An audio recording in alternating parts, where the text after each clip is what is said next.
Welcome back, mathletes. It's gonna be May. It actually is already May 1st, Friday. If you didn't know, our last day of school is May 27th. So I'm gonna start a countdown to the days of our last day of school in the PAW store. So with that being said, let's go into our class dojo points. Right here, I added class dojo points for those who did the Kahoot quiz yesterday. There's another Kahoot quiz today that you all will be able to do. And for those parents and students who have been texting me back, and if I see that you've seen my messages on the class story, then you got points. So awesome. I will be adding those who have been doing iReady lesson, their points on Saturday, tomorrow, and I will be picking who gets the gift card for the $20 Walmart gift card as well. So yesterday's question is, would you rather live without TV or without a phone? So I would rather live without TV. Actually, my first year living in Florida, I didn't have one, and I could definitely live without one.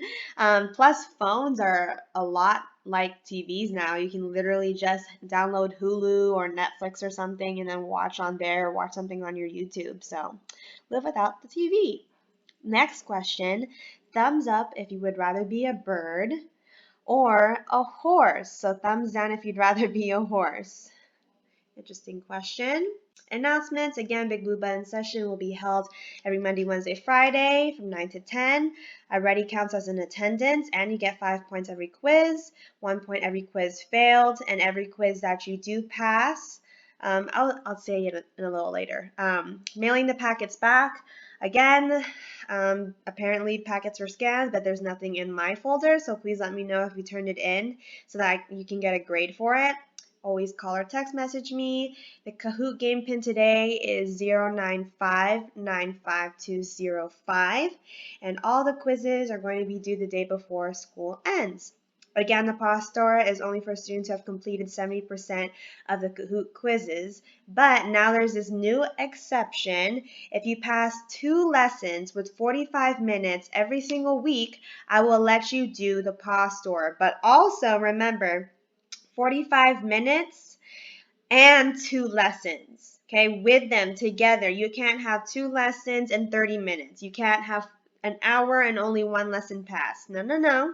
You need 2 lessons passed, okay, in 45 minutes. If you get 70% or higher, you already know the deal. Awesome job, Zachariah, Jada, DeWindy, and Yos Deli. Next up is our lesson. So angles and fractional parts of a circle, a turning riddle. So they have this little game at the end of your packet. The page right before it is actually your Kahoot quiz. So this is going to be your Kahoot quiz. And this I will do with you all. So the directions say, use the circle below. For each exercise, start at the top of the circle, make the indicated turn, and write the letter on the blank line. When you have finished, read the letters from the top to bottom to answer the riddle. So if you didn't really understand what the directions are saying, it's saying that you're going to be doing the first question, and you're going to match it up with a letter that's on the circle to the right. And then you go to the next question, and then you find the letter that it starts with. So let's try it.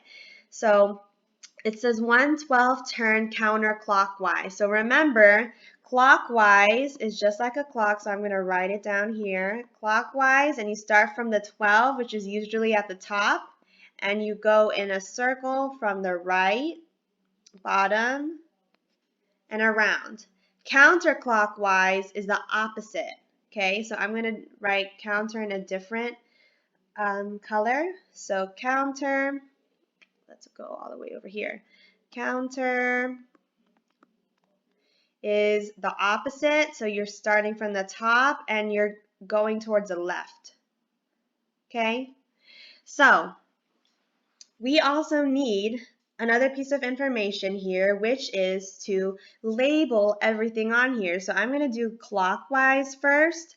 The A is 1, D is 2, 3 is E, 4 And actually, I'm going to label them that so that they are like accommodating to the clockwise, which is green, and the counter is gold. So green, we're going clockwise is 1, 2, 3, 4, 5, 6, 7, 8, 9, 10, 11, 12.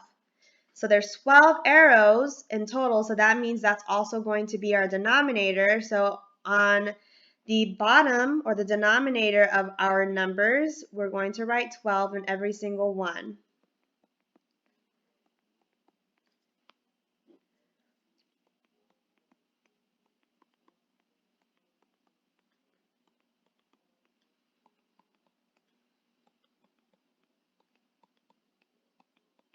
Awesome. So now we're going to do it the opposite way and do counterclockwise.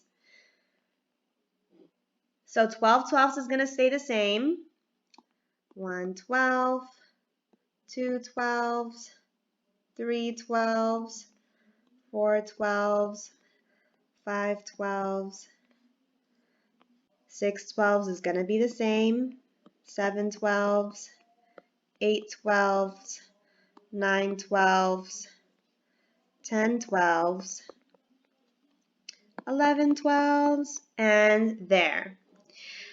Okay, so there are going to be some answers or some questions that are super tricky because there are fractions that are equivalent or the same as another fraction, but the numbers are totally different. And I'm going to show you what I mean. So the first one's pretty easy. It says 1/12 turned counterclockwise. Counterclockwise is our gold, and 1/12 is here, our W. So I'm going to put W first. Number 2 says 5/12 counterclockwise, another easy one. So clockwise is our green, so it's 1, 2, 3, 4, 5. That's a I. So WI. And 1/6 counterclockwise. So this is what I mean. There is a denominator of 1/6. So what am I going to do to make my denominator 12?